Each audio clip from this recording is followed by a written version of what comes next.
से कितने लोगों ने अपने पड़ोसियों को सूचना दी कि कथा चल रही है, चलो।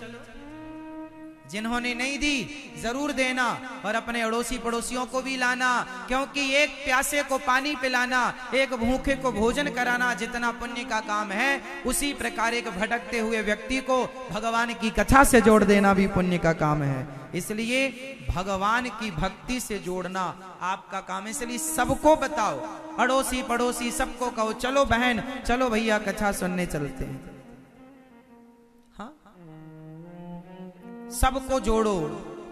श्याम सुंदर के उस प्रेम से विदुर और विदुरानी जुड़ गई और भगवान अपनी लीला करके जब गए तो विदुर जी को याद किया। मैत्रेय जी के पास विदुर जी महाराज पहुंचे। हमें क्या कहा है? उद्धव जी ने बताया कि आपको याद किया है। विदुर जी पहुंच गए, मैत्रेय जी से सवाल किया, क्या कहा कृष्ण ने हमारे लिए?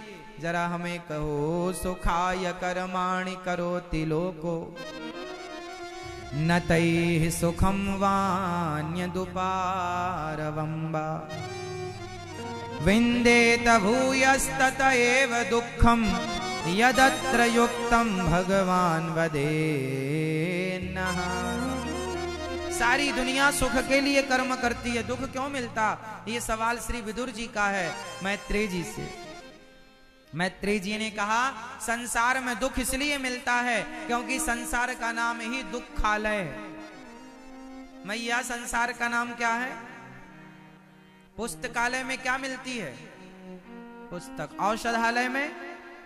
औषधालय में औषधि और भोजनालय में भोजन। अब औषधालय में भोजन नहीं मिलेगा और भोजनालय में औषधि नहीं मिलेगी, जिसका जो आलय है वहां वही मिलेगा। तो संसार का नाम दुखालय है, तो यहाँ दुख ही मिलेगा। फिर आप सुख क्यों मांगते हो? महाराज जी हम बड़े दुखी हैं। अरे दुखी तो रहेंगे, संसार का नाम ही दुखालय। जो आएगा सब रोते रोते आते हैं यहाँ। जन्म लेते ही आदमी को क्या मिलता है?